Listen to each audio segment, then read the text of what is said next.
manchas de mi alma yo lavé. Fue allí por fe, vi a Jesús y siempre feliz con él seré.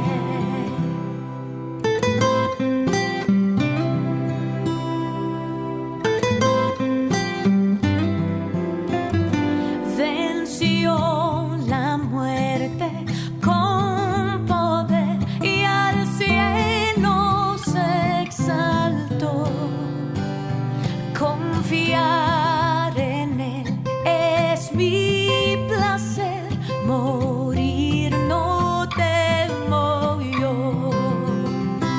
En la cruz, yo primero vi la luz y las manchas de mi alma yo lavé.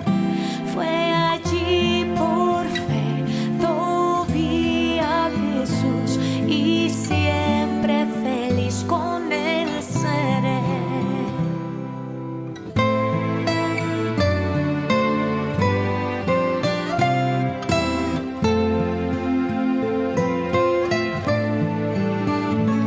Aunque él se fue, solo no estoy, mando al Consolador.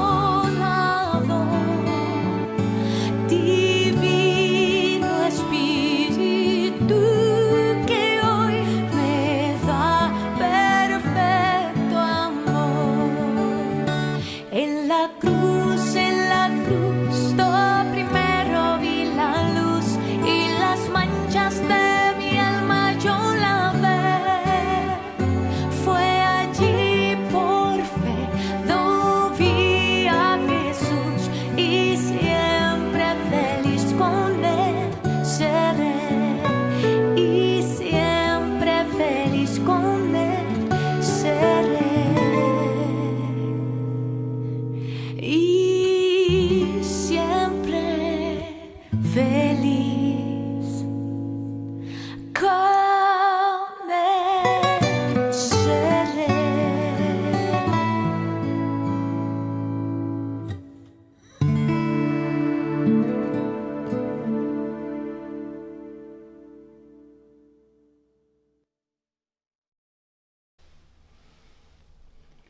Gracias damos a Dios una vez más por sus infinitas misericordias, por sus piedades, por su amor, por todo lo que Él ha hecho por nosotros. Más recordando en estos días lo que el mundo cristiano en general de alguna forma conmemora el tiempo en que aquel que vino a este mundo con un propósito definido, determinado por el Padre, venía a reconciliar el mundo para con Dios. Y con toda reverencia y respeto, por supuesto, la Iglesia cristiana más que nunca debe honrar y amar a aquel que murió por todos los hombres. Y damos gracias a Jesús por su infinita bondad también y por todo lo que Él nos enseñó en su palabra y con su ejemplo, porque siempre decimos y no podemos olvidarnos de dejar de repetir de que la mejor predicación son nuestras acciones, nuestras obras, lo que nosotros hacemos. Lo que decimos puede ser espontáneo, momentáneo y oportuno, pero lo que hacemos es en nuestra propia forma de vida, lo que tenemos en lo diario, en lo íntimo, en lo público. Y quiero recordar ahora aquel momento maravilloso.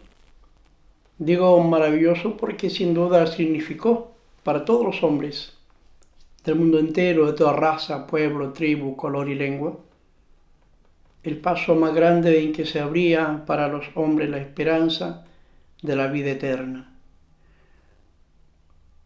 El amor de Dios es un infinito tan grande e incomparable que jamás podrá excluir a ninguno de los hombres, el sabio, el ignorante, el rico, el pobre, el de color, todos somos iguales ante Dios. Y Él como que necesitara de nosotros, todo lo que ha hecho lo ha hecho por amor, como que si Él se hubiera equivocado y busca reconciliar al mundo para consigo mismo. Y para esto fue que envió a su único hijo, el cual, como bien dice Pablo, tomando forma de hombre o tomando semejanza de hombre, se hizo igual que nosotros, a fin de reconciliarnos para con Dios. Sobre esta palabra quisiera tomar un momento, la palabra redención, porque Cristo es nuestro Redentor. Una palabra que nosotros hemos tal vez espiritualizado, pero que en realidad es una simple transacción comercial, que en aquel tiempo se hacía, porque todo principio tiene base en el Antiguo Testamento. Por eso es que los hombres pasados han dicho que bueno, que el antiguo está oculto en el nuevo, y el nuevo en el antiguo se revela, y esto es lo que pone claro, que uno tanto necesita el otro como para que haya una clara y buena comprensión. Quiero leer un pasaje de la Escritura en este día para recordar lo importante y maravilloso que fue, que es y que ha sido, porque la obra de Cristo no termina. Terminará cuando recién regrese otra vez a buscar su iglesia. En aquel momento solamente todo terminará y todo cambiará, pero mientras tanto la puerta sigue abierta, la esperanza está dada a todos los hombres. Y quiero tomar un pasaje de Pablo Romanos en el capítulo 6. Dice, pero gracias a Dios que aunque erais esclavos del pecado, habéis obedecido de corazón aquella forma de doctrina a la cual fuisteis entregado. Versos 17 y 18 dicen, y libertados del pecado, vinisteis a ser siervos de la justicia. Sobre esto quisiera que pensáramos un momento el maravilloso acto que Dios hizo a favor nuestro y que no siempre logramos entenderlo. Pablo mismo dice que nosotros éramos vendidos al pecado y por ser vendidos al pecado éramos esclavos del pecado. Éramos libres de la justicia, no había nada bueno en nosotros. ¿Y cómo podría el hombre salir de aquel momento? ¿Cómo podría el hombre restablecerse? Para esto Dios proveyó. De verdad, en su tiempo, hablamos del tiempo de la ley, cuando Dios vio que el pecado se había multiplicado entre los hombres, Él intentó buscar una forma de hacer como una alianza con el hombre, llamémosle pacto para ser más claro, e intentó a través de la sangre de los machos cabríos, de los corderos, de los cabritos, o simplemente de palominos, de alguna forma reconciliar al mundo o a los hombres que quisieran hacerlo, porque esto era un acto voluntario. En Dios nada hay obligatorio. Todo lo que nosotros hacemos es un acto de voluntad, un acto pleno de amor. Y todo aquel que quiera disfrutar de la bendición de Dios, disfrutar de la comunión con Dios, debe todo lo que haga hacerlo por amor y de buena voluntad. Nada, absolutamente nada hay que Dios obligue al hombre. Nos ha dado la capacidad de elegir, desde un principio Dios lo hizo así. Cuando Dios creara a Adán en el jardín del Edén, le dio la posibilidad de que él decidiera qué hacer o qué no hacer. Lo dotó de inteligencia, lo capacitó de una forma intelectual superior al resto de la creación, y fue el hombre hecho un pequeño rey en este mundo. Un reinado que, por cierto, duró poco tiempo, porque mientras el hombre obedeciera, el hombre podía vivir y disfrutar de la comunión con Dios. De hecho, el hombre hablaba con Dios. Pero llegó un momento en que hubo algo que todo cambió. Y el hombre vino a ser esclavo del pecado a través de el acto de la desobediencia, que es algo que Dios coloca como principio elemental a través de toda la historia bíblica y de la humanidad, la obediencia. Y uno cuando obedece, sin duda, le va a ir mejor, le va a ir bien. Dios no pide grandes cosas de nosotros, simplemente que entreguemos nuestra voluntad a Él, nuestro corazón. Cuando Eva y Adán, o Adán y Eva, hubieran comido de aquel fruto, habiéndole dicho Dios que no lo hicieran, cuando Jehová le habla, le dice, de este árbol no comerán, pero es algo intuitivo del ser humano correr hacia lo que no conoce, buscar, probar lo que es malo y lo que es incierto. De pronto tiene miedo y de pronto es atraído hacia eso. Cuando tomó del árbol que no debía tomar, entró la desobediencia, principio satánico que se revela contra Dios y se manifiesta en la desobediencia de las personas, ya sea lo más pequeño del hogar. El niño se rebela contra sus padres y desobedece y no lo hago y se encapricha y eso es principio de rebeldía. Y en el colegio nos pasa lo mismo y entre los grupos de jóvenes, de amigos que uno puede tener, siempre uno que es más rebelde que otro y quisiera ser el que está en todo y después en una cadena continua y uno se rebela contra todo porque este es un principio que no nace de Dios. El principio de Dios es la obediencia, algo que nos cuesta tanto alcanzar. Pero cuando uno lo logra, se da cuenta qué maravilloso es, aunque no entienda el mañana ni el futuro, qué bueno es obedecer a Dios. Adán desobedeció y Dios, para poder de alguna forma tener algún tipo de relación con el hombre, tuvo que cubrir su desnudez, cubrir el pecado, y para esto hizo un sacrificio de una víctima, y con el resultado de lo que había hecho, tomó las pieles y les hizo vestiduras al hombre. Y el hombre comenzó a vivir errante, cubriendo su desnudez con las pieles de una víctima que Dios había sacrificado en el Edén. Esto sería el sacrificio de Dios para una familia. Luego pasan los años y encontramos que Dios hace un nuevo pacto para con su pueblo, ahora ya llamémosle Israel, y en este acto de pacto maravilloso que Dios hizo cuando estaba esclavo del pecado, porque el hombre ha vivido de esclavitud en esclavitud y le cuesta mucho ser libre de verdad. Cuando fue esclavo del pecado estando en Egipto, una vez más Dios miró la angustia, el dolor, la tribulación de su pueblo, y para esto fue necesario que Él otra vez interviniera, y para esto Dios mandó a Moisés y a través de él al pueblo que un día, el día 10 de abril, mataran un cordero, y toda persona que comiera de ese cordero o lo hubiera sacrificado debía pintar los dinteles de las puertas de su casa con la sangre del cordero, símbolo del sacrificio que había hecho. Y cuando esa noche la muerte viniera sobre todo el pueblo egipcio y viera las puertas pintadas con la sangre del cordero, aunque viviera entre los egipcios, no importaba su situación geográfica, lo importante era que las puertas estuvieran pintadas con la sangre del cordero.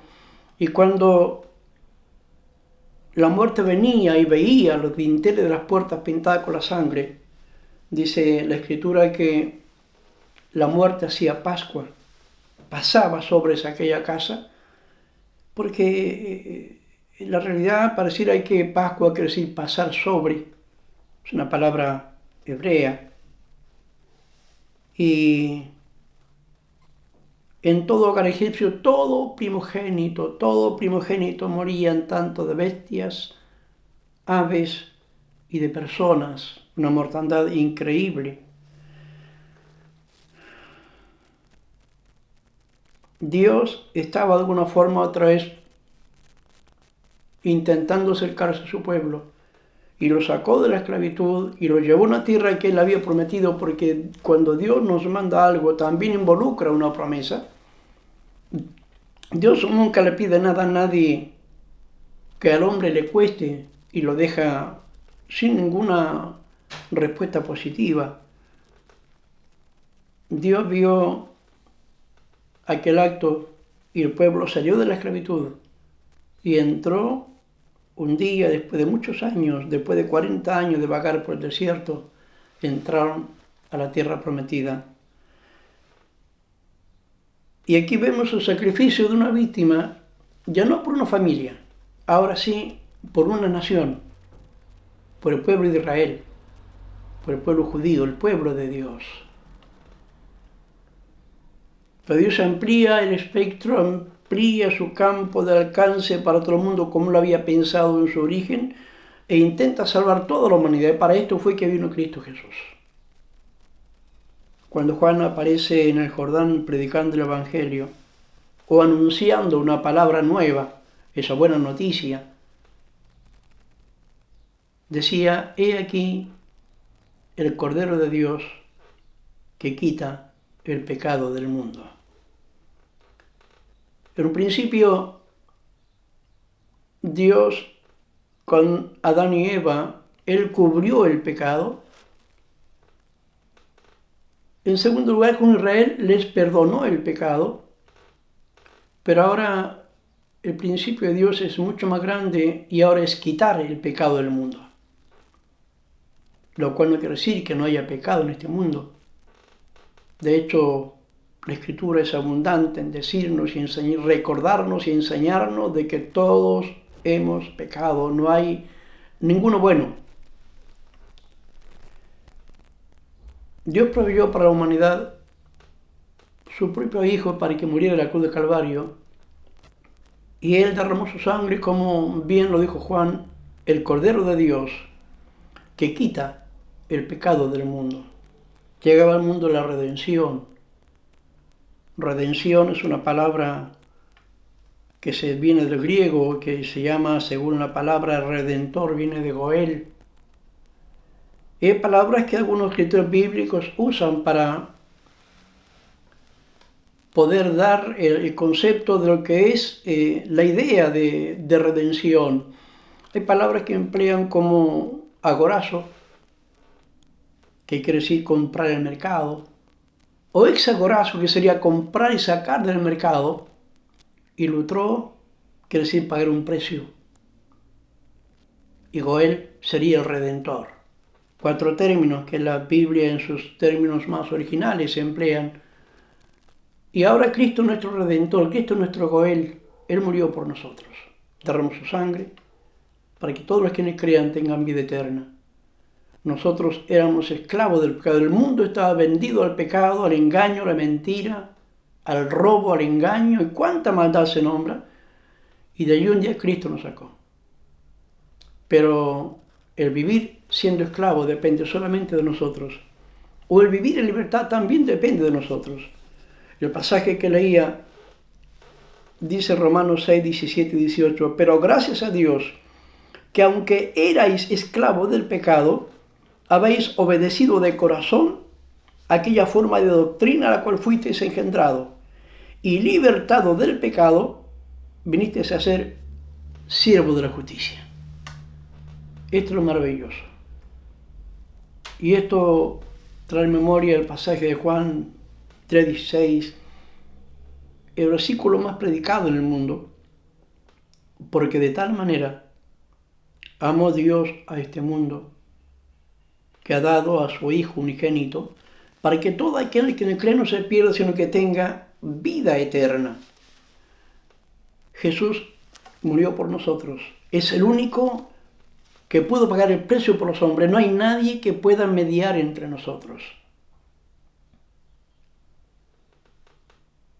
El escritor bíblico de los Hechos dice, porque no hay otro nombre bajo el cielo dado a los hombres en quien podamos ser salvos, sino en el poderoso nombre de Jesucristo. No hay nadie que haya pagado el precio por nosotros voluntariamente. Cristo Jesús murió por nosotros. Amados en Cristo Jesús, amémosle a Él como Él nos amó a nosotros. Pablo alguna vez dice, repitiendo estos versículos, armaos del mismo pensamiento que hubo en Cristo Jesús, o haya en vosotros el mismo sentir que hubo en Él. Que ese amor con que Él nos amó sea un amor retributivo, nosotros podamos amar a Dios, amarle de corazón, entregar nuestras vidas a Él, nuestro tiempo, disponer de nuestro ser, aunque estos días pareciera que no nos está prohibido, vedado y no es imposible juntarnos, pero si nos disponemos unos a otros a orar, a clamar, a interceder, sentiremos que la unidad del Espíritu no tiene barreras, no tiene límites, no tiene fronteras. Estaremos unidos a pesar de toda la distancia que pueden separarnos, sentiremos que el mismo Espíritu nos une porque un día, en ese Espíritu, Dios nos llevará a su gloria para morar con Él, porque somos lavados por la sangre preciosa de Jesucristo. Cristo Jesús murió por nosotros. Recordémoslo en este día tan especial, tan importante, y que cada uno de nosotros sepamos tener en nuestro corazón un lugar de preponderancia en nuestras vidas. En nuestro corazón Dios ocupe el trono de nuestros corazones. Dios les bendiga, Dios les guarde. Les amamos en el Señor. A una distancia, la unidad del Espíritu estará siempre entre nosotros. Tengamos presente esto: Jesús es nuestro Goel, el que pagó el precio por nosotros. Nadie pudo redimirnos. Si fuéramos a mirar un poco más tal vez la historia bíblica, cuando en realidad había un tiempo de esclavitud, porque la pobreza siempre ha habido en el mundo, y cuando un judío muy pobre se vendía como esclavo a su hermano, debía alguien comprar su libertad. Y eso también se llamaba un Goel. El hermano, el pariente, el tío, el sobrino, alguien con dinero podía comprar, que tiene capacidad de poder comprar su libertad, tenía que pagar un precio. Y eso se lograba solamente por la capacidad que alguien podía hacerlo. Pero recordamos que el salmista en cierta ocasión dice que la salvación es de un grande precio y jamás hombre alguno podrá pagar el precio de ella. Nosotros no son nuestras obras las que nos pueden salvar. No somos nosotros los que no podemos proclamarnos libres. Nuestras obras son el fruto de nuestra libertad. Hermano, Dios los bendiga, Dios los guarde. Amigos, bendiciones para todos. Y sepa que el manantial de Cristo, de la sangre derramada en el Calvario, permanece abierto. Está dispuesto para recibir y aceptar a todo aquel que con corazón sincero se humilla ante su presencia. Le invito a que con reverencia un momento inclinemos nuestra cabeza y oremos al Señor. Altísimo Dios, damos gracias por este tiempo, por mirar tu palabra y recordar, traer a la memoria, Señor, que nosotros somos pecadores, pero que la sangre derramada del Calvario nos lava y nos limpia de todo pecado. Y esto es maravilloso saberlo porque tú nos ves como buenos. Y aunque esto sea un misterio incomprensible para nosotros, para ti somos santos, para ti somos justos, Señor. Y es que tú nos miras a través de la sangre derramada en el Calvario, porque nuestras obras jamás podrán justificarnos. Señor, gracias por tanto e infinito amor, por tan grande misericordia para con nosotros. Gracias por Cristo Jesús, aquel que vino a salvarnos y a redimirnos del pecado y la muerte. Y hoy somos libres por la sangre maravillosa derramada en el Calvario. Gracias te damos, Señor, te adoramos, te exaltamos y damos gracias en el nombre de Jesús. Amén y amén. En la cruz,